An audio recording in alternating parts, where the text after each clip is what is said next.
Hi, I'm Autumn. And I'm Lora.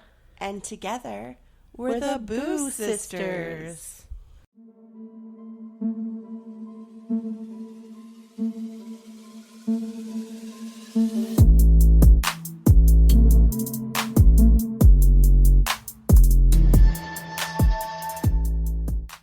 So, Lora, I can see you because you're sitting right here in the same room as me. In the hotel room, no less. Yeah, our budget hotel room the night before Pennhurst Paracon. Woohoo! Which is so fun. I hope people can't hear the tailgating that's happening outside of our window. But if you can, you're here with us in spirit. You can be a part of the party. And part of the conversation. So, but Laura, because I can see your face at what I'm saying, and I usually can't because we're on Zoom, I literally might have to turn around so you don't look at me while we're talking. It's going to make me nervous. Literally going to make faces at you the entire time. Probably. I do like your slippers, though. Yep, my hotel slippers. Gotta keep your clean toesies off the floor. Yeah, walking on a hotel carpet is just never do it. That's your tip from the Boo Sisters today. Because you never know what murders might have been committed there. So I'm really excited about Paracon tomorrow. And you did some research. Did I? Oh, is that what I was supposed to do? I hope so, because I didn't do it. This episode's going to be a little bit different than normal, but I'm still going to give a history today of Pennhurst, and then our plan is to tell you about our experiences after the fact. So you get a little before and a little bit after. Yeah, it's going to be fun because we're going to tell you about our meetings, about the panels we went to, and even some tours and a little bit of investigation at Pennhurst. If we can manage any. All right, so I'm going to jump in to the history of Pennhurst Asylum. Are you ready? Yes, I am ready. All right, so in 1903, Pennhurst Asylum, originally Eastern Pennsylvania State Institution for the Feeble-Minded and Epileptic, was constructed to house the growing number of physically and mentally disabled people in need of care in the region of Spring City, Pennsylvania. Over the next 5 years, 30 buildings were constructed on the 600-plus acre property. They included dining halls, kitchens, storerooms, cottages, teachers' homes, laundries, and power stations, as well as housing units. It was almost like a city rather than an institution, setting itself up to be a warm, vibrant community. 30 buildings? Yeah. We're going to be walking so much tomorrow. I don't think all 30 are open to us. I'm pretty sure it's only like 4. It's all over the property. I'm going to wear my step counter.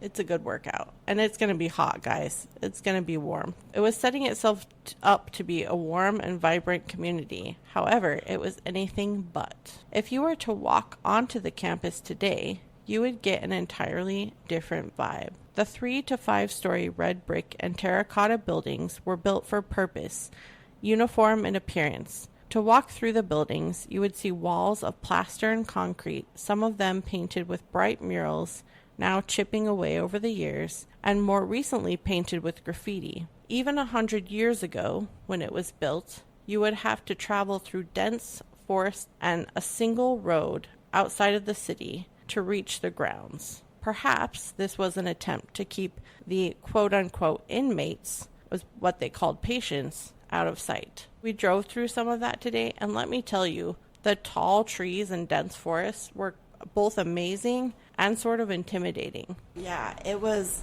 really cool. I pointed out to Laura some haunted-looking structures and made her try to find them on Google as we were driving. She's like, oh, there's a white bridge right there. That looks haunted. Look it up. Here's the road we're on. It looks cool. Has to be haunted. Yep. So pretty much everything's haunted out here. However, this place has the look of it now for sure. But back then, when the first patient was admitted on November 23rd in 1908, it looked like somewhere you could take a family member to that would care for them. Unfortunately, in the years following, The asylum, like many others in our country's history, would become overcrowded with immigrants, orphans, and some criminals, mostly because the prisons were becoming too full. As patients arrived, they would be sorted into categories based on mental and physical health and well-being, and then assigned jobs such as shoemaking, farming, laundry, sewing, and painting. This seems nice in theory, but none of them were ever compensated for the work, and the conditions were deplorable. More on that later. When I say that they were sorted into categories based on mental and physical health, it was like a scale. Like you were given a, okay, good condition, fair condition, okay condition, or like a 1, 2, 3. If your tooth condition, like your dentistry was poor, you would be rated on all of those different things, which dehumanizes who you are. Yeah. And what's actually wrong. However, people at the time thought that was all part of them getting help and receiving the help that they needed. You had the families thinking it was a good, positive thing, but also these people being treated very poorly. At the time, state legislature declared the residents unfit for citizenship and a menace to the peace. Pennhurst's chief physician quoted Henry H. Goddard, a eugenicist, in saying, "Every feeble-minded person is a potential criminal. The general public, although more convinced today than ever before that it is a good thing to segregate the idiot or the distinct imbecile, they have not as yet been convinced as to the proper treatment of the defective delinquent, which is the brighter and more dangerous individual."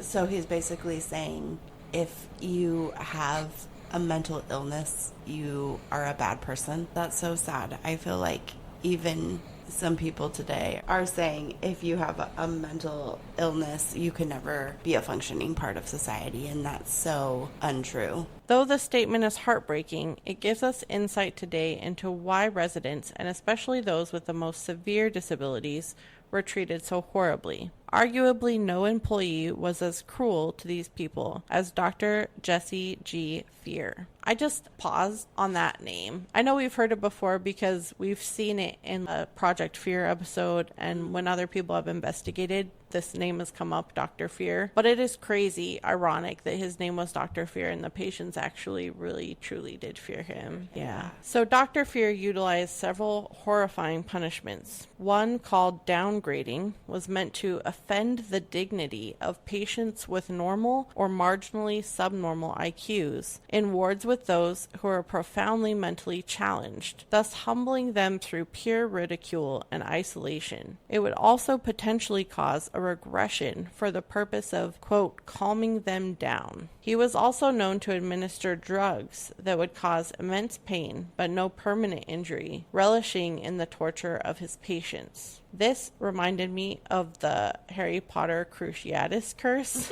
You have somebody who you're instilling all this pain in them, and a second later they're perfectly fine. There's no injury on their body. There's no sign that they've been hurt, but they went through that experience of that pain. That still lives with them in their mind. That is a permanent injury. It's just an injury of the mind. That you can't see. Yeah. Yeah. Which is horrifying too, because the families of the people who put them in these institutions, they trusted these doctors and they trusted Dr. Fear, thinking he was doing what was right and good. And then he was actually doing these things that nobody could tell he was doing for the most part. The inhumane practices didn't stop there. At one point, most of the people committed there were women of childbearing age who were thought to be promiscuous. Not only were they kept in separate units from the men, but also forced to be sterilized by having their ovaries removed. Sadly, sterilization of the unfit was perfectly legal in the 1900s. It wasn't until 1974 that a case challenged this notion. 1974? Isn't that so recent? Yeah. That seems so wrong on so many levels. I was about to say, my husband was alive then, but he barely wasn't. There are legitimately people who would have been in that place when that was still legal that are still alive right now. Imagine being able to talk to one of them, to just hear their story and like how they're doing now and how it's changed their lives. That would be impactful. There was a couple, I don't remember the names of these two, but there were two patients who essentially helped each other survive Pennhurst and understood each other's experiences there. And they were so supportive of each other that they stayed friends afterward. And the one married the other one to be able to financially help them in some way. I can't remember. And then they went together to a senior citizen living facility. That's so cute. It's like the very definition of marrying your best friend. Right. It was more that than anything, the support and the understanding of what they had been through and having supported each other the whole way. It was really cute. Back to the series. The children were not treated any better. One of the very first residents was a little 9-year-old boy by the name of Robert. Like many of the children admitted to Pennhurst, Robert wasn't progressing as quickly as the other children around him. He was falling behind in school, and his parents didn't know how to help. Pennhurst offered a place where he would supposedly be safe and cared for by professionals who had experience helping those like him. I can imagine being a parent and being so desperate for help that you would leave your child at an asylum for help. I know it was a different time and a different period, and we knew so far less, but I just feel like I, as a parent, would be so sad if I had to leave my child anywhere for any given amount of time. But I guess if you're thinking that's the way they're going to be better and have a better life. I mean, you would do it if you were leaving them like at a hospital, which is a similar sort of thing. You're leaving them with professionals. You don't have to leave them as a hospital. You can stay in the room. Well, I think there are circumstances where you would. And even people, though it's not for medical assistance, dropping their kids off for like summer school or somewhere else where you're leaving them with a professional who you think is going to be able to care for them and give them what they need. This was an incredibly hard decision for these parents, for Robert's parents as well. They would have driven away watching him being led inside this institution with the belief that they were doing the absolute right thing. However, when they returned just over 2 weeks later, they were greeted by a boy with cuts, scrapes, bruises, and blood on the corner of his mouth. And worst of all, a boy who didn't recognize his own mother because of the amount of medication he had been given. No. And you think of these people that were there for years and years, and this boy was only there for 2 weeks, and all of this bad happened to him. Right, and you trust these people. Yeah. You're putting your most precious thing in someone else's care, and that's what happens. Ugh, I'd be furious. Robert had also regressed. Seeing these things had been done to their child, his parents did withdraw him, but others weren't so lucky. Some even spending, as I said, even years or the entirety of their lives at Pennhurst and never getting free, constantly under the threat of mercury experiments and punishments like those mentioned above, or even something as gruesome as having their teeth removed if they bit an employee. As you can imagine, with these kinds of conditions, there were many patient deaths. The causes varied widely, a number of them through sheer neglect. One patient died, for instance, after eating their own sock. Another dove headfirst down the laundry chute, and many died of just severe lack of nutrition, sickness, and of course there were some murders. Though the number of deaths and unmarked graves on the property was not recorded officially, it's estimated to be in the thousands. Wow. It's so sad. We're going to be basically walking over. Yeah. Like where thousands of people could be buried. Were unmarked graves, yeah. The atrocities at Pennhurst Asylum came to light when a local news station aired an investigative report conducted by Bill Baldini in 1968 titled Suffer the Little Children. At that time, Pennhurst was 40% over capacity, housing 2,791 people instead of their supposed maximum of 1,984. And it was at this time that Dr. Fear was also present, serving up his punishments. And Bill Baldini, the reporter, actually interviewed Dr. Fear. And that's how we know some of these things went on, because Dr. Fear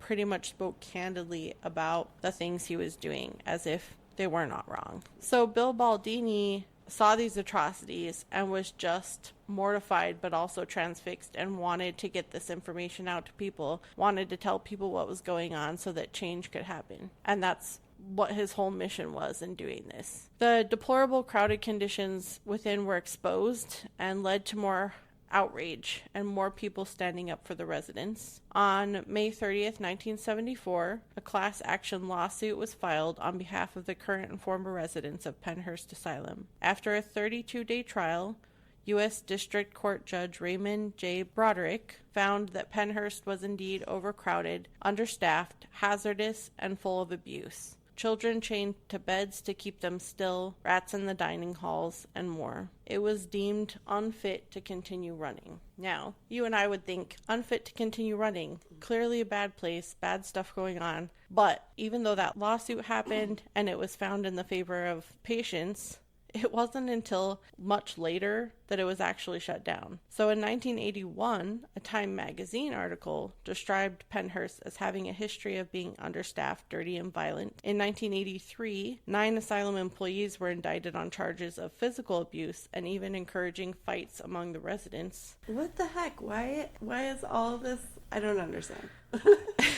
And after years of injustice, argument, and controversy, Pennhurst finally closed its doors on December 9th in 1987. It was dubbed the Shame of Pennsylvania, and thus the network of buildings and tunnels were left abandoned. What happened to all the people? So the numbers did dwindle in those later years, but aside from the deaths, a lot of them went to other facilities. Some of them that had been criminals went to prisons, and still some of them, I think, were released and they got their freedom finally. It just amazes me that it was perpetuated for so long, even as the mental health industry and standards were changing.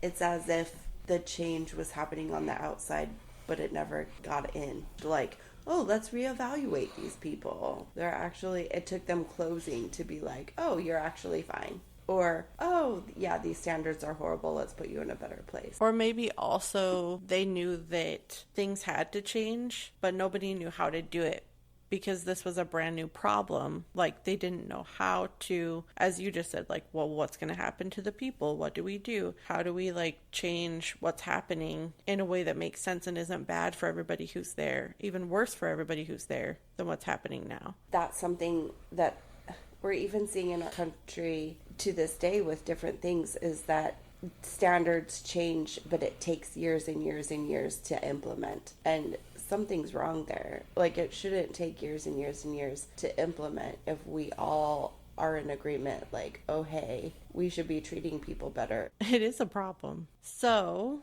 the buildings and such were left abandoned. Or were they? Some claim there are patients who remain, restless spirits of those who suffered and died there, or maybe something even more sinister. Reports of slamming doors, disembodied footsteps and voices, and sounds of vomiting and crying are heard from seemingly empty rooms. You can also add in unexplainable cold spots and figures seen moving in windows from the outside, which we should look for. One of the haunted hotspots is the Q building, where the children were housed and suffered many injustices.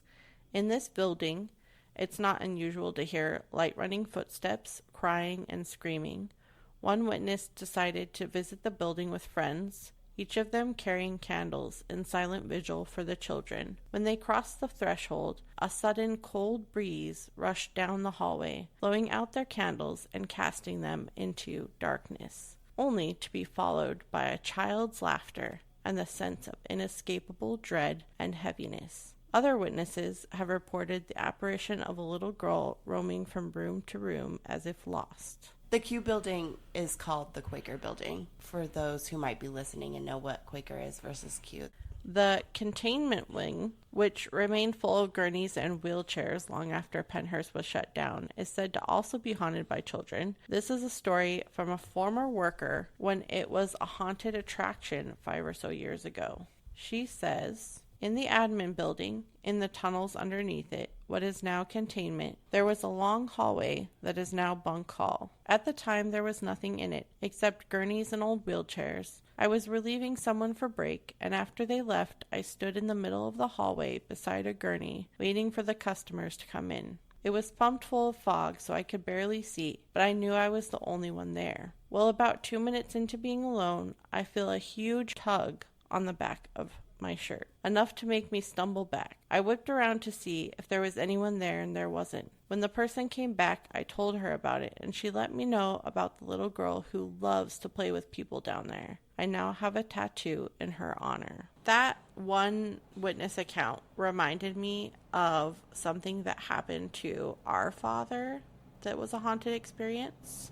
Right, I remember that. He was standing in his bathroom in our home and using the bathroom as guys do. And on the back of his shirt, he felt a tug and he turned to the side. And in the shadow in the wall, he saw his shirt tented out in the back. And then he whipped around to look and there was nothing there. Right, it was pulled out as if it was being held. And then he came out to us and told us the story and was freaked out, like visibly freaked out. Yeah, he was like white and he was so shaken. I think it might have been his most prominent paranormal experience. And this one, for everybody, it was in broad daylight. It was the middle of the day. Right. And we were just hanging out at home. Like, there was nothing going on. There's no reason that he would, make it up or come running out for any reason. There wasn't anything to inspire it. We weren't watching scary movies, and he was not afraid of very much. This witness account definitely reminded me of that. I think that interaction, that physical interaction, this seems so,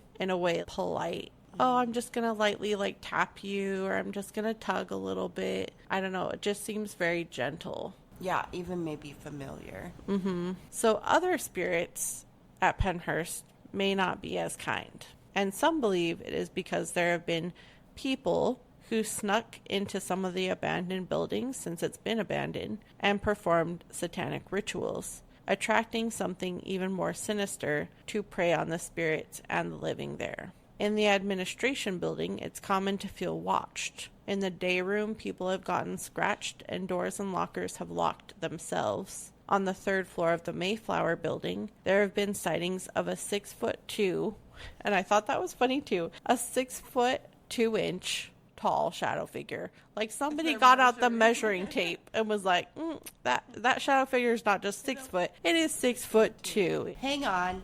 Don't move. Let me grab my ruler. That's so funny. But I think probably what really happened is that they caught an image of a shadow figure maybe in the doorway, and they knew the door was 6 foot exactly.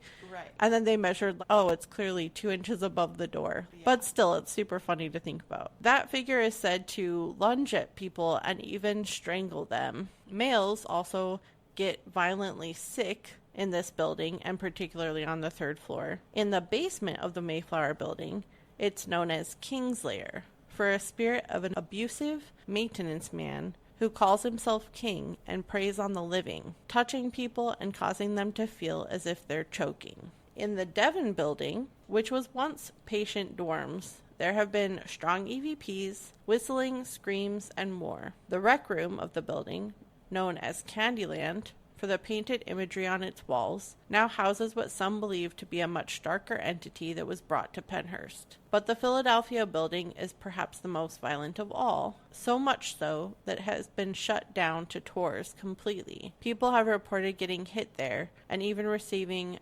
bruises. The Mayflower was another one I think we can go in. Yeah. And that's the 6'2" shadow figure. Oh, great. So we didn't bring a measuring tape, everybody, but we're going to go into that. And also King's Lair in the basement. That one I'm intrigued by. And I'm mostly intrigued because of the episode of Project Fear that I watched actually recently because I was researching for this. They had a number of experiences all over in several of these buildings. They heard squeaking, like a wheelchair squeaking, disembodied whispers and screams. And in King's Lair, they had these crazy EVPs where it was this single deep male voice. And they asked who was there, and it actually said King. What?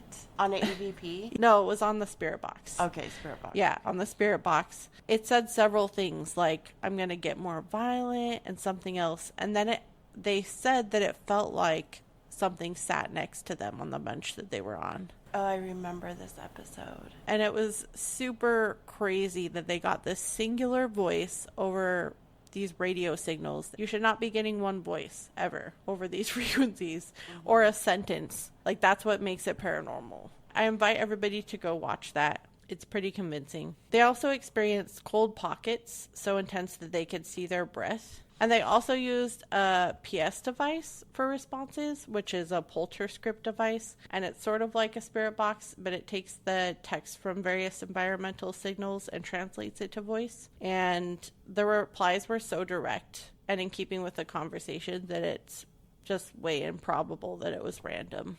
So, if the spirits of the former patients haunt Pennhurst, maybe they're seeking a way to tell their untold stories and make sure we don't forget the atrocities that happened there. Tomorrow, we venture to Pennhurst ourselves to see the gloomy grounds, buildings of weathered stone entangled with vines and humming with the heaviness ages past.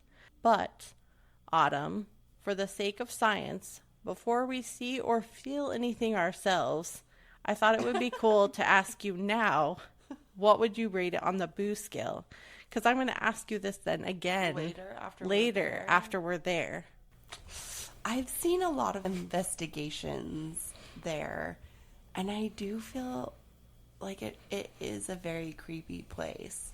I mean, even right now, I feel like I would give it a 4. We haven't even been there. Oh, wow. So you might even give it a 5 after we go there. Maybe. Or maybe I've been places where I think is going to be really scary, and then I'm there, and for me, the feeling I get is more historic or peaceful, like the land there is at rest now, and so it could even go down. I mean, we'll see. But just based on the stories, I feel like I would rate it a 4. Okay. What would you rate it? I think right now I'm going to give it a 3. So you can go up. So I can go up because I don't know. I might even jump to a 5. You just never know. We'll see what happens. But for everything we've seen and heard about, I definitely think the atrocities that went on there are going to create a heaviness to the place regardless. But as far as a fear factor, like a scariness factor, I don't know if that's going to be there or not.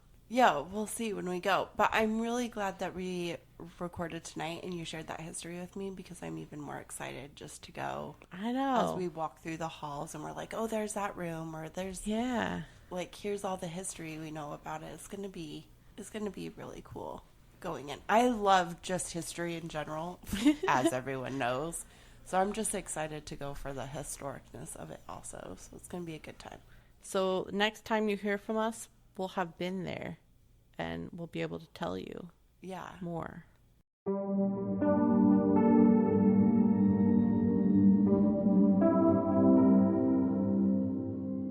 So we're sitting here after what? We are sitting here. We're sitting here after our first day at Pennhurst Paracon. Woo! Day 1 is in the books. We are tired, sunburnt, overheated, but we had dehydrated. A really good day. Okay, this is a reminder for our future selves that we need to pack more snacks and more water. And for Paracon. Any of you who attended Paracon or attending a future paranormal convention, especially a convention that's outdoors, pack sunscreen, water, snacks, pretty much anything that will help you. Oh, probably also hand sanitizer is a good thing. But it was great. Laura, what was your favorite part of today, day 1? My favorite part, I really like meeting all of these people that we see on paranormal shows that we watch, and we hear their podcasts now and read their books, and they're the pinnacle sort of what we look up to in the field. And that was a lot of fun meeting them. But I also just liked attending their panels and seeing them speak and answer everybody's questions. And I found myself laughing a lot at those. Yeah, that was so fun. I particularly liked going to the ghost hunter panel, because the ghost hunters truly, to me, are the people who kind of started it all and made it more, I don't know, mainstream or okay to be part of that community outwardly and it be more accepted. And they taught us kind of all what to look for and what not to be scared of anymore. And it was just so fun to hear some of their stories and remember some of those episodes that really were like, wow, yeah, this is something I want to be involved in. Yeah, there were definitely several times when I turned to you as hot and as tired as we were, and I said, oh, I remember that episode that they're talking about. And, you know, they had, 10 plus seasons, like 15 seasons? Right, Something yeah. crazy like that. Plus the newer seasons, which I'm not even talking about. And all of those, I mean, if we remember the specific episodes they're talking about, it is a wonder because they have hundreds. It is a wonder. It is a wonder. Laura and I still have the original season of Ghost Hunters on DVD. And we were saying that we're going to go home and just binge watch. Binge watch, yeah. Those old episodes. So that was so much fun. I also really loved meeting Adam Berry and Amy Bruni. My friend and I have really gotten into watching Kindred Spirits multiple times. I really love their methods and their use of chip coffee. As a tool? No, I'm just kidding. I mean, they said it themselves, guys. It's okay. They said it at chip their was panel. their favorite tool. He's their favorite tool. The psychic chip coffee. Really person that they love. But yeah, I just really love their methods and I love their show. And they really go in with so much heart in their show to really try to help people who have lost loved ones or are trying to figure out what's in their house. And they really go in with an inquisitive and an opened mind and also just open feelings. And I think sometimes that's taken for granted in the field of really trying to figure out who these people are. And for anybody looking for another podcast recommendation, both of them have their own podcasts. In fact, Adam just started his podcast. He's on his first episode as of last week. Right. So you can listen to Adam's This Haunted Life or Amy's Haunted Road podcast. And they're both great. And while we're in our summer break as the Boo Sisters, take a listen to those ones because they're great. They're awesome. But then come back here. Come back here in the fall. You know, you can cheat a little bit and then come back. Yes. And as we said, these are our fun mini episodes right now that we're putting together for you, not our usual storytelling ones. So if you haven't listened to those fun storytelling ones, make sure you go back to the regular season and check those out too. I also loved that they had puppies there today. Oh my goodness, the puppies. I think every haunted adventure for everyone should always include puppies.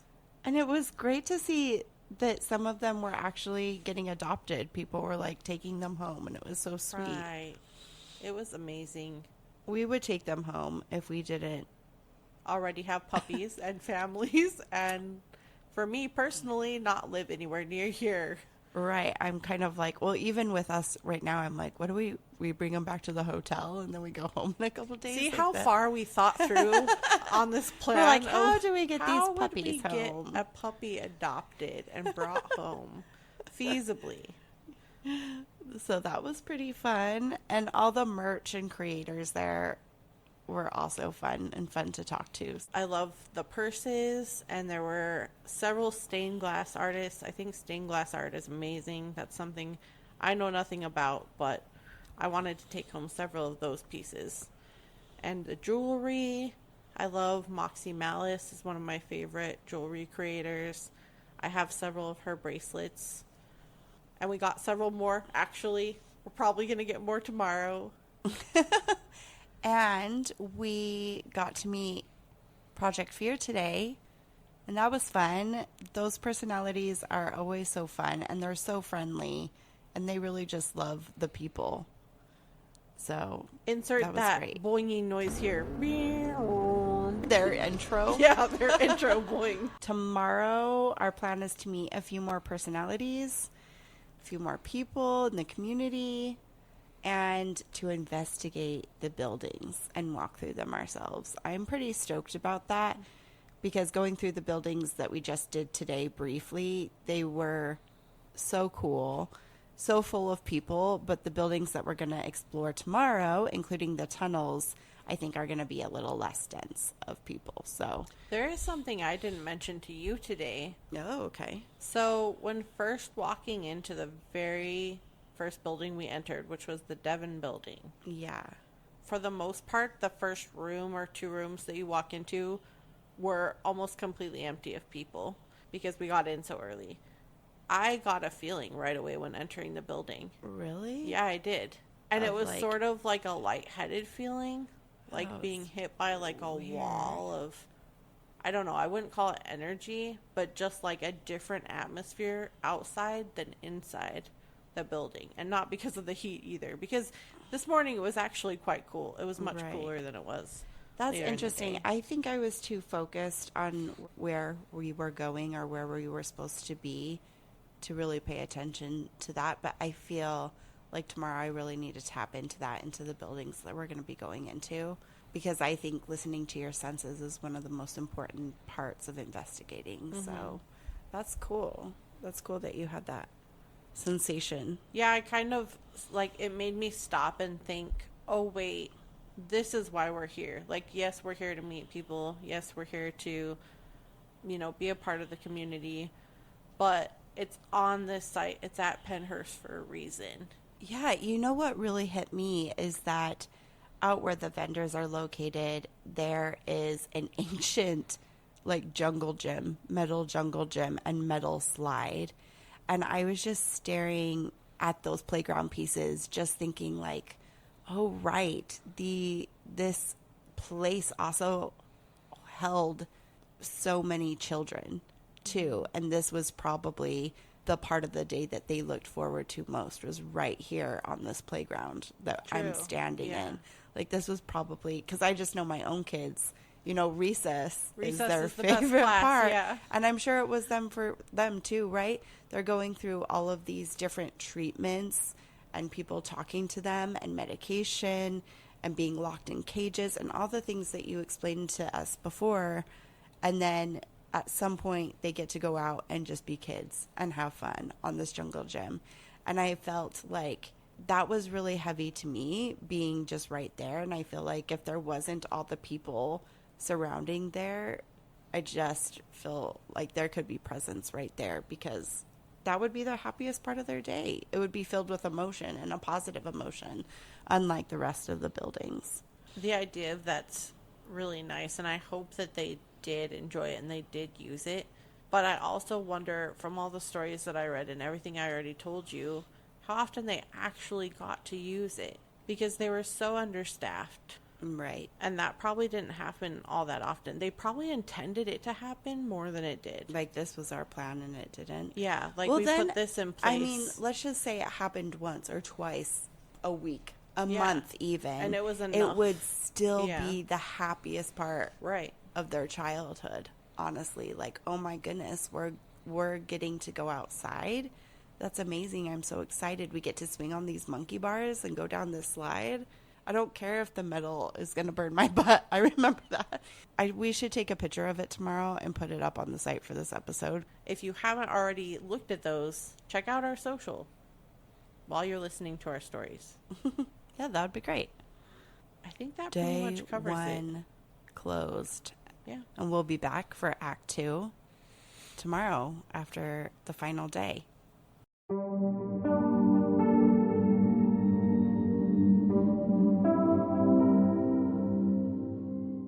Okay, we're back with part 2, day 2 of Pennhurst Asylum Paracon. It was, in my opinion, an even grander day. Grander, also much more intense. Correct. You think it was grander too? You liked it better, I guess? I think I liked day 2 better, mostly because it was cooler. And I think we were... She means cooler, like not as hot. Not as hot. Not as like cool, dude. by 10 degrees, not as hot, and also less humid, which was nice. But we also had far less that we wanted to do, and I felt like we could take our time looking around and like seeing more things, and or going back to places that we liked, booths that we wanted to look at more stuff again. absolute favorite part of day 2 was that we were able to get lunch. Just kidding. Yeah. But legit, day lunch, 1, we missed lunch because the lines were too hideously long. So day 2, we were like, it's 10:30. Let's get lunch. Yep. Before the line. But legitimately, my favorite part was touring all the buildings. Mm-hmm. And ghosts, paranormal things aside, it was just such a moving experience for me being there in the history, just standing in a room thinking, who lived in this room? Maybe for years, maybe for their entire life. It was just so emotional. I can't even, whether it's Pennhurst, whether it's another historic site, I think you really have to step foot into a place to just absorb the history. Mm-hmm.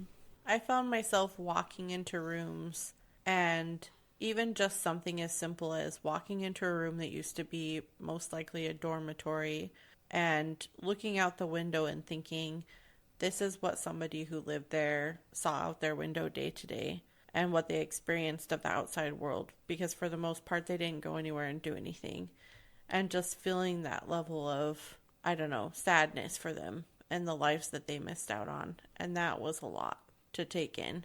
It made the day more somber, but honestly made me appreciate the location so much more. And I think that it's important to stop and think about that, because we're not just going to a paranormal convention. We're going to a paranormal convention at Pennhurst for a specific reason, and not just because it's supposed to be one of the most haunted places, but because it has that history that we shouldn't forget. We have come so far, and yet not far. Not far enough. I remember on the 3rd floor, I think it's the 3rd floor of the Mayflower building, the roofs are slanted, and the rooms in there were definitely made for like 2 people. Like you had a roommate or a dorm mate. Although with the overcrowding, probably a lot more. Yeah. And I just thought, man, this room housed 2, who knows, maybe more people. And there was, in every room there was 2 little closets, and all their belongings would have fit in those closets. All their clothes would have fit in those closets. And then you walk down the hall a little bit, and there's a shared bathroom with a few showers and a few toilets. And thinking everyone on that floor was sharing that little bathroom. And yeah, I wish everyone the opportunity to be able to visit a place like that. The property itself also, taking the haunted aspect out, was beautiful. Mm-hmm. And what happened there, again, taking that out of the picture for just a moment, it's beautiful even in its state of decay. And I found myself taking photos because of the beauty that I saw in the stonework and in the vines that were overtaking the buildings, and even in the paint chipping and these other component pieces. Right. And Laura and I were talking too that there's so many thousands of people that died on property that weren't even identified or claimed. And no one knows for sure where all those people are buried, but they're buried in different mass graves. And it was just really humbling to think that there might have been X amount of people underneath us as we were walking back and forth to our car. As far as the buildings go for experiences, I think that we should talk about a couple things that happened. For sure. And side note here before we go into experiences, Laura and I were touring the building to tour the history. We were not particularly investigating. We were taking pictures. We were like reminiscing about what again happened in those spaces. We were taking pictures because the rooms were so cool, or just the emotionality of it. There was so many people there on that day. You would almost never be in a room alone, and if you were, it was maybe only for a minute or 2. But we weren't expecting to investigate because of the number of people. I was astonished that we did come upon some evidence without even really what trying. We think is some evidence per chance. So my experience happened in the tunnels, and I didn't come across too much in the way of research for the tunnels, so I wasn't really anticipating anything. In fact, when we were thinking about what places we wanted to go in, the tunnels were not on my list of places where I thought, Would be yeah, I want to go in there to experience that. Because I'm thinking it's a tunnel and there might not have been very many residents actually down there. Like, it might have been more staff or like not used very much. Like, you don't really think about it the same way you think about the buildings. We went and we found them, and we walk in, and Autumn went ahead of me maybe by a minute or so because she's faster than I am. So she was kind of walking through, and they're pitch black. There's no light coming in from the outside.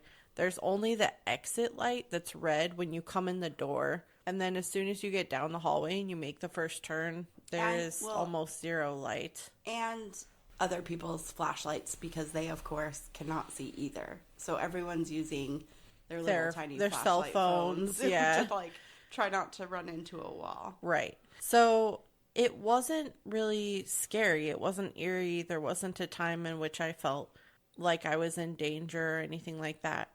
But there was a point in the tunnel after, I believe it was one turn, you go through this plastic sort of curtain, and then when you get through this plastic curtain doorway, you turn again. And at that point in the hallway, like between the plastic curtain and the turn, or right after the turn, somewhere in there, I started getting a headache, and it came on relatively quickly. When I caught up to Autumn, actually after we left the tunnels, because she got outside first because she was ahead of me, and I said to her that I was feeling a headache inside, and I said, well, maybe I'm sensitive to something or somebody in there, or it could just be allergies and seasonal something. And dust. There was a lot of dust down there. You know, it could be a number of things. There weren't any electrical anything to give an EMF sort of headache. Later that night, I believe it was, that Autumn was going through her pictures that she took.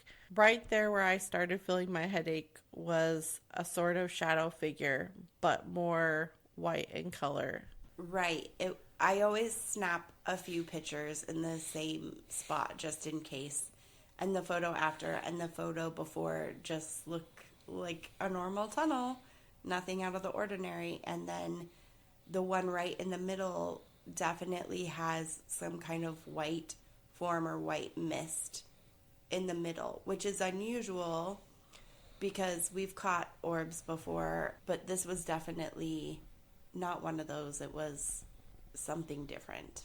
It was human shaped, and we'll post this on the website and you can see along with this podcast. So go to our website, boosisters.com, and look at the details page. But either way, it seemed like an interesting coincidence, if nothing else, that that's where I felt that and had told her about it earlier. So that was my one sort of linked experience to what could have been evidence. What about you? So the building that I felt most uneasy, even to the extent of getting a nauseous feeling, was in the Tinicum building in the basement. You didn't get to tour that whole building. You only got to tour the basement. But they were separated big rooms. And there was a room at the very, very back. In this one room that I felt uneasy and sick in, there was only one tiny cellar window that was shining a beam of light because it was daytime when we went through. But the rest of it was dark. And for some reason, I could not bring myself to go to the very back of the room. You know, Laura, where you went all the way to the end and there was like a doorway, but it was blocked off, and you even looked through that doorway. But over there by the window and that side, that end of that room, I just kept getting sicker and sicker the closer I got to it, and I just had to leave and go back to the other subterranean rooms. It wasn't the whole basement, it was just that one room with the old hospital bed in it. Whether, you know, it was an actual hospital bed or a prop, that wasn't what was making me uneasy. It was the other side of the room. So I just felt it was very strange. Then we toured another building, the Quaker building, which Lora went into her history. And if you've seen Project Fear episode on Pennhurst Asylum, it's where Chelsea sits in the basement by herself and she's getting direct responses on the spirit box. And she also, even though it's really hot outside, she sits in a cold pocket so cold that you can see her breath. And the surrounding area, you can't. So it's really interesting. But in that same basement, we're taking some photos because it's actually, for me, it was one of the coolest basements. It had the most like nooks and crannies and kind of cool old things that you knew were original to the building.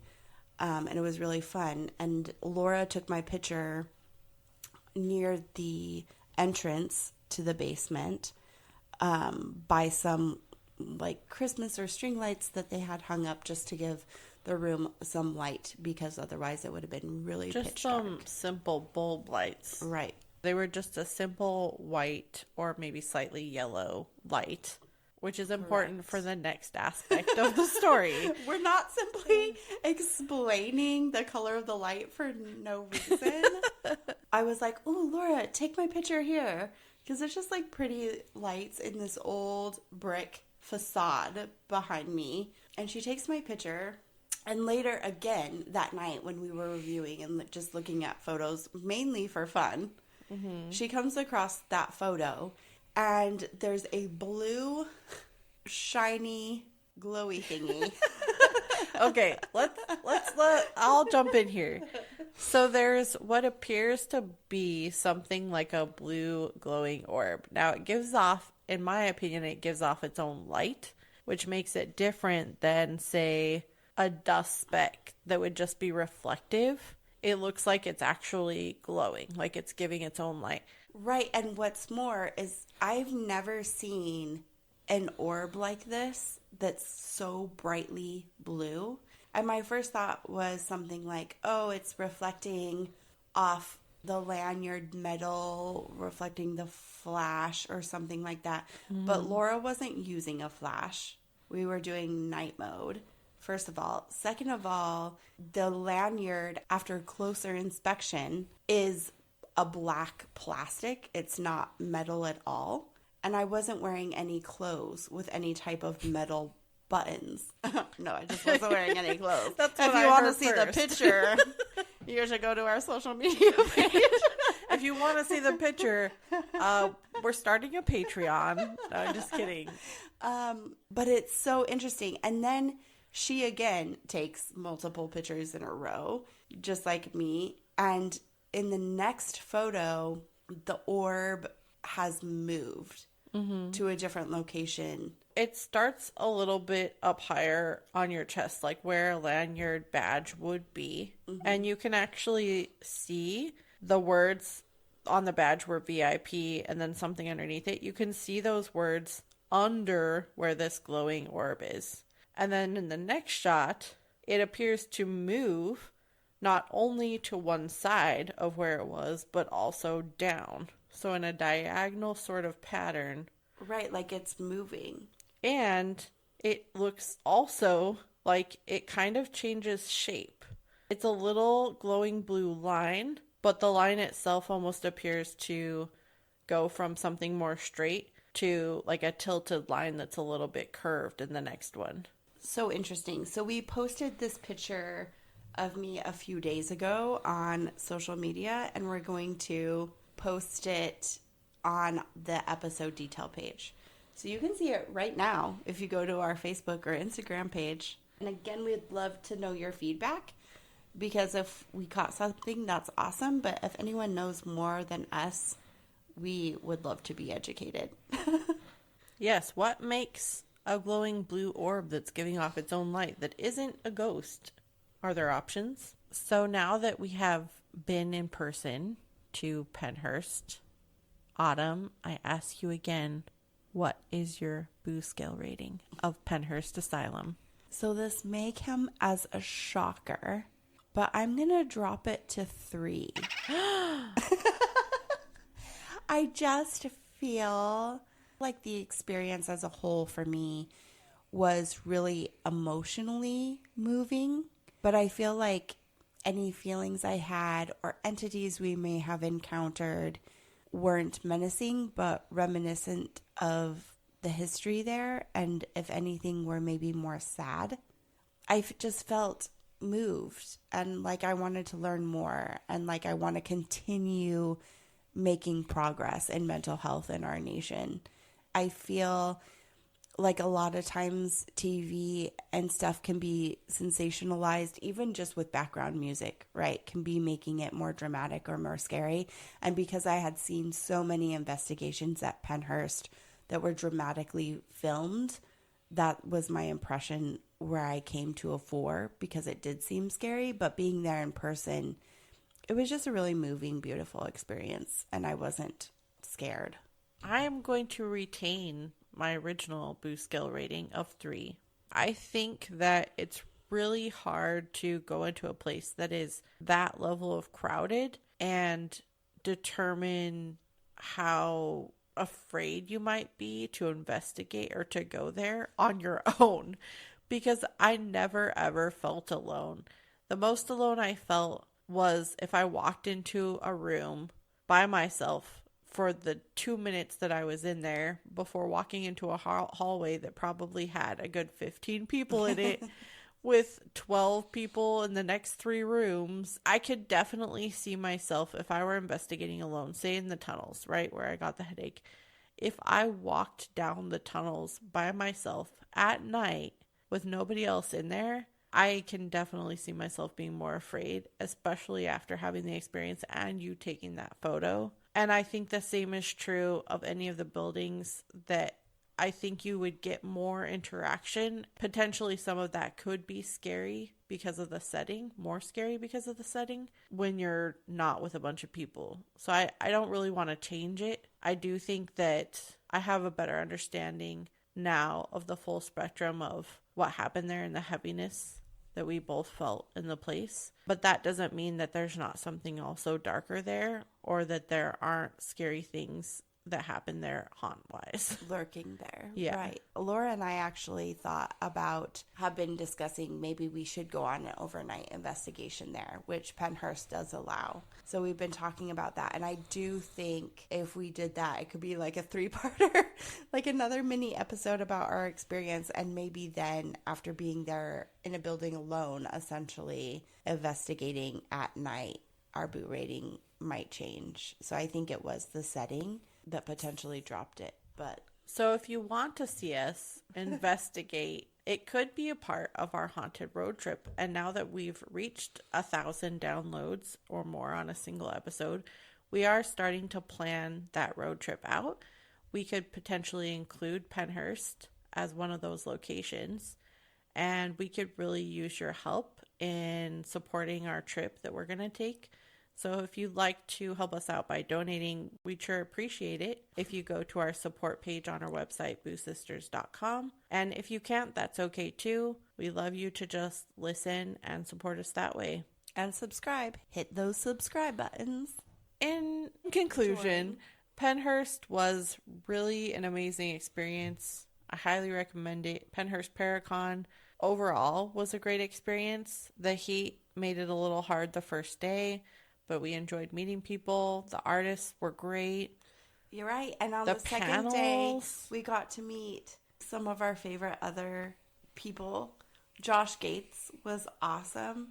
He is such a history buff, and going to his panel was so funny. And Lora and I even took away some little life lessons. 2 things I learned. And one was what he said about making kids adventurers in today's age. Setting the tablets aside and getting outside and still exploring the unknown. Because in today's age of being able to put anything into Chat GPT and just get the answer makes kids think that there's nothing undiscovered, but you have to get them outside to see that there's something still to explore. And that, as a parent, was like the big takeaway. We still need people who want to find the answers, not be told the answers.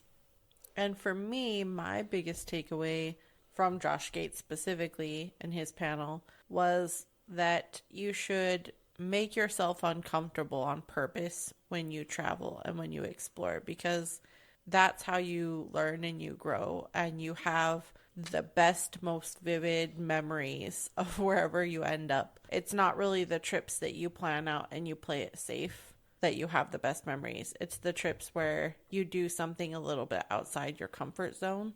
And I think that that's a takeaway in life in general, to do things outside your comfort zone, to try to grow, to try to learn. You never know what you're going to end up loving or what you're going to end up learning. That is your lesson from this podcast. Make yourself uncomfortable. Which leads into our next mini episode that will be aired in a few weeks from now. So stay tuned for that release date. But Lora and I, after Pennhurst Paracon, visited the Temperance House in Newtown, Pennsylvania. And it was a great night. And it did make me a little uncomfortable. So tune in for that as we tell you the history of the Temperance House. And thank you for tuning into this mini episode. We know that it was a different format than our standard episodes, but we will be back with a whole new episode of History and Hauntings in August. Thanks for listening. And as always, Happy haunting.